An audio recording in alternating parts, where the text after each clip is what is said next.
Continuación del capítulo 40 del ingenioso hidalgo Don Quijote de la Mancha. Estamos con la historia de la cautiva y del cautivo y la mora que se quería liberar. Dejáronla caer y alcé yo y hallé en el paño en toda suerte de moneda de plata y oro más de 50 escudos, los cuales 50 veces más doblaron nuestro contento y confirmaron la esperanza de tener libertad. Aquella misma noche volvió nuestro renegado y nos dijo que había sabido que en aquella casa vivía el mismo moro que a nosotros nos habían dicho que se llamaba Agimorato, riquísimo por todo extremo, el cual tenía una sola hija, heredera de toda su hacienda, y que era común opinión de toda la ciudad ser la más hermosa mujer de la Berbería, y que muchos de los virreyes que allí venían la habían pedido por mujer y que ella nunca se había querido casar. Y que también supo que tuvo una cristiana cautiva que ya se había muerto, todo lo cual concertaba con lo que venía en el papel. Entramos luego en consejo con el renegado en qué orden se tendría para sacar a la mora y venirnos todos a tierra de cristianos. Y en fin, se acordó por entonces que esperásemos al aviso segundo de Zoraida, que así se llamaba la que ahora quiere llamarse María, porque bien vimos que ella, y no otra alguna, era la que había de dar medio a todas aquellas dificultades. Después que quedamos en esto, dijo el renegado que no tuviésemos pena, que él perdería la vida o nos pondría en libertad. 4 días estuvo el baño con gente, que fue ocasión que 4 días tardase en parecer la caña. Al cabo de los cuales, en la acostumbrada soledad del baño, pareció con el lienzo tan preñado que un felicísimo parto prometía. Inclinóse a mí la caña y el lienzo. Hallé en él otro papel y 100 escudos de oro, sin otra moneda alguna. Estaba allí el renegado. Dímosle a leer el papel dentro de nuestro rancho, el cual dijo que así decía: Yo no sé, mi señor, cómo dar orden que nos vamos a España, ni Lela Marién me lo ha dicho, aunque yo se lo he preguntado. Lo que se podrá hacer es que yo os daré por esta ventana muchísimos dineros de oro. Rescataos vos con ellos y vuestros amigos, y vaya uno en tierra de cristianos y compre allá una barca y vuelva por los demás, y a mí me hallarán en el jardín de mi padre, que está a la puerta de Barbazón junto a la marina, donde tengo de estar todo este verano con mi padre y con mis criados. De allí, de noche, me podréis sacar sin miedo y llevarme a la barca, y mira que has de ser mi marido, porque si no, yo pediré a Marién que te castigue. Si no te fías de nadie que vaya por la barca, rescátate tú y ve, que yo sé que volverás mejor que otro, pues eres caballero y cristiano. Procura saber el jardín y cuando te pases por ahí, sabré que está solo el baño y te daré mucho dinero. Alá te guarde, señor mío. Suponemos que la rescató porque en la comitiva esa que se encontraron iba una mora. Esto decía y contenía el segundo papel, lo cual, visto por todos, cada uno se ofreció a querer ser el rescatado y prometió de ir y volver con toda puntualidad, y también yo me ofrecía lo mismo, a lo cual se opuso el renegado, diciendo que en ninguna manera consentiría que ninguno saliese de libertad hasta que fuesen todos juntos, porque la experiencia le había mostrado cuán mal cumplían los libres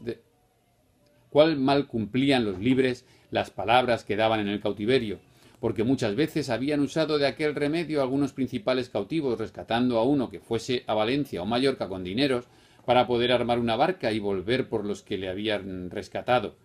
y nunca habían vuelto, porque el gozo de la libertad alcanzada y el temor de no volver a perderla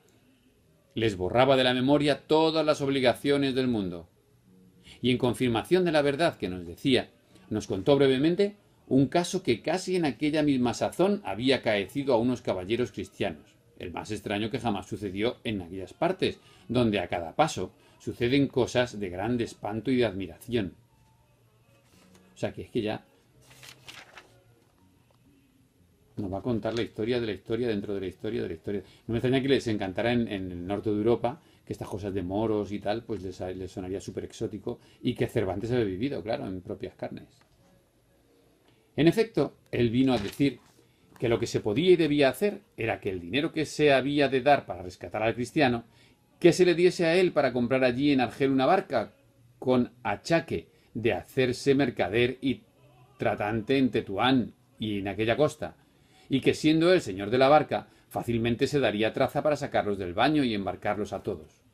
Cuanto más que si la mora, como ella decía, daba dineros para rescatarlos a todos, que estando libres era facilísima cosa aún embarcarse en la mitad del día, y que la dificultad que se ofrecía mayor era que los moros no consintiesen que renegado alguno compre ni tenga barca, si no es bajel grande, para ir en corso, porque se temen que el que compra barca, principalmente si es español, no la quiere sino para irse a tierra de cristianos, pero que él facilitaría este inconveniente con hacer que un moro tagarino fuese a la parte con él en la compañía de la barca y en la ganancia de las mercancías.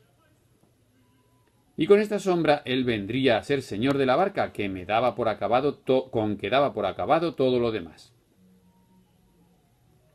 Y puesto que a mí y a mis camaradas nos había parecido lo mejor lo de enviar por la barca a Mallorca, como la mora decía, no osamos contradecirle, temerosos que, si no hacíamos lo que él decía, nos habría de descubrir y poner en peligro de perder las vidas. Y si descubriese el trato de Zoraida, por cuya vida diéramos todas las nuestras. Y así determinamos de ponernos en manos de Dios y en las del renegado. Y en aquel mismo punto se le respondió a Zoraida diciéndole que haríamos todo cuanto nos aconsejaba, porque lo había advertido tan bien como si Lela Marién se lo hubiera dicho, y que en ella sola estaba dilatar aquel negocio o ponerlo luego por obra. Ofrecímele de nuevo de ser su esposo, y con esto otro día que acaeció a estar solo el baño en diversas veces, con la caña y el paño, nos dio 2000 escudos de oro y un papel donde decía que el primer jumá, que es el viernes, se iba al jardín de su padre, y que antes que se fuese nos daría más dinero, y que si aquello no bastase, que se lo avisásemos, que nos daría cuanto le pidiésemos, que su padre tenía tantos que no lo echaría menos. Cuanto más que ella tenía las llaves de todo.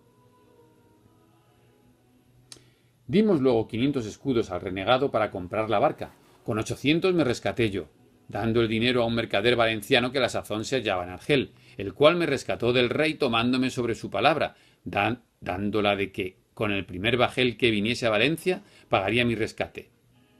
Porque si luego diera el dinero, fuera a dar sospechas al rey que había muchos días que mi rescate estaba en Argel y que el mercader, por sus granjerías, lo había callado. Finalmente, mi amo era tan caviloso que en ninguna manera me atrevía que luego se desembolsase el dinero. El jueves, antes del viernes que la hermosa Zoraida se había de ir al jardín, nos dio otros 1000 escudos y nos avisó de su partida, rogándome que si me rescatase, supiese luego el jardín de su padre y que en todo caso buscase ocasión de ir allá a verla. Respondíle en breves palabras que así lo haría y que tuviese cuidado de encomendarnos a Lela Marién con todas aquellas oraciones que la cautiva le había enseñado.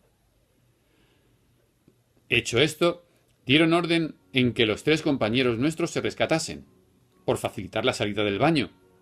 y porque viéndome a mí rescatado y a ellos no, pues había dinero, no se alborotasen y les persuadiese el diablo que hiciesen alguna cosa en perjuicio de Zoraida. Que puesto que el ser ellos quien eran, me podía asegurar de ese temor.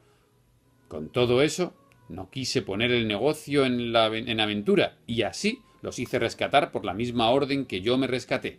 entregando todo el dinero al mercader para que con certeza y seguridad pudiese hacer la fianza, al cual nunca descubrimos nuestro trato y secreto por el peligro que había.